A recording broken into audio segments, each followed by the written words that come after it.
Hello everyone, good evening. তোমরা সবাই কেমন আছো? আশা করছি ভালো আছো। তো আমরাও ভালো আছি। Welcome back to our channel Dipali Fauji wife. আজকে নতুন ব্লগ নিয়ে চলে এসেছি। আশা করছি আজকের ব্লগটা কী হতে চলেছে টাইটেল আর থাম্বনেল থেকে বুঝতেই পেরে গেছো। আজকে আমি শেয়ার করব প্রেগনেন্সিতে বা গর্ভাবস্থায় ডাবের জলের উপকারিতা। ডাবের জল খেলে আমাদের শরীরে কী কী ক্ষতি হতে পারে সেটাও বলবো।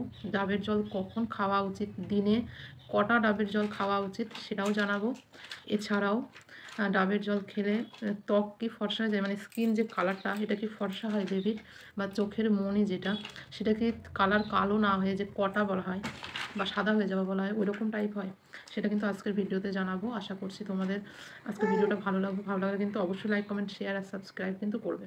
প্রথম থেকে লাস্ট পর্যন্ত দেখতে থাকো, স্কিপ করলে কিন্তু কোনো কিছুই বুঝতে পারবে না। তো চলো এখন থেকে আজকের ভিডিওটা কিন্তু স্টার্ট করছি। প্রথমে বলি, প্রেগনেন্সিতে মানে আমাদের একটা বেবি যখন আস্তে আস্তে বড় হতে শুরু করে বা ভ্রূণটা গঠিত হয়, সেটা কিন্তু জরায়ুতে চলে আসে। আসার পরে কিন্তু অ্যামিউনিওটিক যে ফ্লুইড থাকে, মানে জলের থলি, সেই থলির ভিতরে কিন্তু বেবি বড় হতে থাকে। তো সেই জন্য সেই থলিতে যাতে জলের পরিমাণ কমে না যায় বা শরীরে জলের ঘাটতি না হয়, সেই জন্য অবশ্যই কিন্তু ডাবের জল খাওয়া খুবই জরুরি। তো প্রেগনেন্সিতে আমি তো আগেই বললাম, অ্যামিউনিটিক ফ্লুইডের মধ্যে যেহেতু বেবিটা থাকে একটা জলের থলির মধ্যে, সেই জন্য আমাদেরকে অবশ্যই সবসময় খেয়াল রাখতে হবে সেই জলের থলিতে যাতে জলটা কমে না যায়। তো সেই জন্য আর শরীরকে হাইড্রেশন রাখার জন্য, শরীরেও যাতে জলের ঘাটতি না হয়, ইউরিন ইনফেকশন না হয়, বা অনেক সময় কী হয় টয়লেট গেলে কিন্তু হলুদ রঙের প্রস্রাব যায়, তো সেইগুলো যাতে না হয় সেই জন্য ডাবের জল কিন্তু খাওয়া খুবই উপকারী প্রেগনেন্সিতে। তো প্রেগনেন্সিতে বললাম ডাবের জল খাওয়া, কিন্তু ডাবের জল খাওয়া খুবই উপকারী। Magnesium, potassium, calcium, vitamin C, তাছাড়াও কিন্তু নানান রকম উপাদান কিন্তু থাকে ডাবের জলের মধ্যে। ঠিক আছে, তো আমার ছেলেটা একটু চেল্লামেল্লি করছে, ক্যামেরাতে আমি কথা বলছি মানে অন করেছি যার জন্য, তো একটু প্লিজ ম্যানেজ করে নিও। আর বাচ্চাকে ধরার কেউ নেই, যার জন্য ওকে রেখেই আমি ভিডিওটা বানাচ্ছি সন্ধ্যাবেলা, তো কেউ খারাপ মাইন্ড করো না। তো আশা করছি ভিডিওটা ভালো লাগছে, দেখতে থাকো। এছাড়াও কিন্তু যাদের অ্যালার্জি আছে বা ডায়াবেটিস রয়েছে, তারা কিন্তু কখনোই ডাবের জল কিন্তু বেশি পরিমাণে খাবে না। তারা ডক্টরকে জেনে নিয়ে তারপরে কিন্তু ডাবের জল কন্টিনিউ করবে।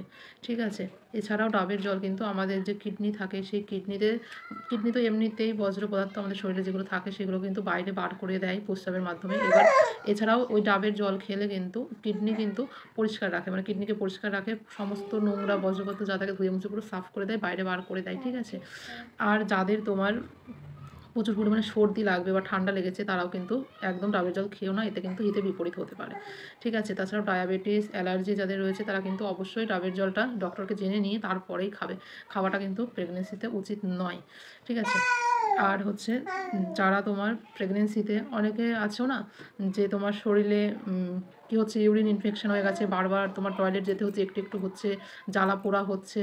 ঠিক আছে, এরকম সমস্যা যারা ভুগছো, মানে ইউরিন ইনফেকশন যাদের হয়ে গেছে প্রেগনেন্সিতে, বা ইউরিন ইনফেকশান আটকাতে তোমাদের শরীরে যাতে জলের ঘাটতি না হয়, সেই জন্য তোমরা ডাবের জল প্রত্যেক দিন একটা করে খেতে পারো। এতে কিন্তু প্রেগনেন্সিতে কোনো খারাপ কিছু এফেক্ট ফেলে না। ঠিক আছে, এবার আমি বলি দিনে কখন ডাবের জলটা খাওয়া উচিত। ফার্স্ট সকালবেলা ঘুম থেকে উঠলে ব্রাশ করলে ব্রেকফাস্ট করে নেবে, করে নিয়ে 11টার দিকে বা 10:30টার দিকে একটা ডাবের জল তুমি খেয়ে নিতে পারো, এতে কোনো অসুবিধা নেই। কিন্তু ফার্স্ট সকালবেলা ঘুম থেকে উঠে 8টার দিকে যদি তুমি ব্রেকফাস্ট না করে বাসি পেটে মানে খালি পেটে ডাবের জল খাও, তাতে কিন্তু তোমার বমি বমি ভাব, অ্যাসিডিটি, গ্যাস হয়ে যাওয়া, এই সমস্যাগুলো কিন্তু হতে পারে। তো সেই জন্য এইগুলো না করে ঠিক 10:30, 11টার দিকে বা 10টার দিকে খেয়ে নাও ডাবের জল, এতে কিন্তু খুবই উপকারী বেবির জন্য, তোমার জন্য। এছাড়াও হচ্ছে আরও একটা কথা বলি, এই যে ডাবের জলটা, এই ডাবের জলটা তুমি কিন্তু বিকালবেলা একদমই খাবে না। বিকালবেলার দিকে খেলে কি হবে, এমনিতেই আমাদের প্রেগনেন্সিতে বারবার প্রস্রাবের বেগ আসে, সেই জন্য তো আমাদেরকে দিনে 3 থেকে 4 লিটার জল খেতে হচ্ছে, আর তার উপরে ডাবের জল খেলেও কিন্তু বারবার প্রস্রাবের বেগটা আরও বেশি পরিমাণে আসে। ঠিক আছে, তো সেই জন্য তোমাকে যদি রাত্রিবেলার দিকে বা বিকাল থেকে শুরু করে রাত্রিবেলার দিকে যদি বারবার তোমাকে প্রস্রাব করতে যেতে হয়, তাহলে তোমার রাতের ঘুমটা ঠিক মতো হবে না, এতে কিন্তু শরীর খারাপ হতে পারে, মাথা ব্যথা, মাথা ধরা, এই সমস্ত হতে পারে, শরীর ম্যাজম্যাজ করবে, কোনো কিছুই ভালো লাগবে না, আর আবার অনেক সময় ঠান্ডা লেগে যাওয়ার ভয় থাকে। ঠিক আছে, যার জন্য তোমরা কিন্তু ডাবের জলটা অবশ্যই 10:30, 11টার দিকে খেয়ে নিতে পারো। এইবার আমি বলি চোখের মনি কটা হয়ে যায় কিনা। প্রেগনেন্সিতে ডাবের জল খাওয়া খুবই উপকারী। কখনোই তোমার বেবির চোখের মনি কালো, যেটা তোমার বংশর উপর নির্ভর করে, বাবা মায়ের উপর নির্ভর করে বেবির দেখতে কেমন হবে, স্কিন কালার, সমস্ত কিছু। তো সেই জন্য এই ডাবের জলের সাথে স্কিন পরিষ্কার হওয়া, চোখের মনি কালো হওয়া বা কটা হয়ে যাওয়া, বা তোমার হেয়ার কালার খুবই কালো হওয়া বা লালচে ভাব হওয়া বা যে কোনো রং হওয়া, এইগুলো মানে ডাবের জলের সাথে কোনো সম্পর্কই নেই। এগুলো কোনো কিছুই এফেক্ট ফেলে না ডাবের জল খেলে প্রেগনেন্সিতে। আমার 2টো বেবি হয়েছে, দুটোরই কিন্তু চুল একদম কালো কুচকুচে হয়েছে। অ্যান্ড স্কিন কালার আমার মেয়ে বাবার দিকে গেছে, একটু শ্যামলা গায়ের রঙটা, মেয়ে ছেলে আমার দিকে এসেছে, যেহেতু স্কিন কালারটা আমার একটু পরিষ্কার যার জন্য। ঠিক আছে, তবে ছেলে কিন্তু আমার চোখের মনি কালো হয়েছে, মেয়েরও কালো হয়েছে, কটা হয় না। আমি কিন্তু প্রত্যেকদিন একটা করেও ডাবের জল খেয়েছি, 2টো করেও খেয়েছি, যেটা সত্যি কথা সেটা বলছি। তবে কন্টিনিউ প্রত্যেকদিন একটা ডাবের জল আমি খেয়েছি, কোনো দিন বন্ধ দিইনি। ঠিক আছে, আমি মানে ভর্তি হয়েছে তাও সেখানে ডাবের জল খেয়েছি।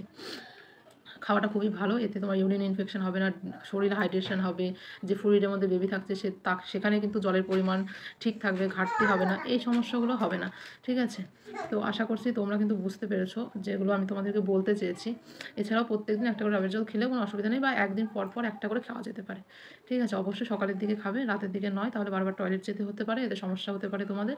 ঠিক আছে, তো আজকের ভিডিওটা যদি তোমাদের ভালো লেগে থাকে অবশ্যই লাইক কমেন্ট শেয়ার আর সাবস্ক্রাইব করে দিও।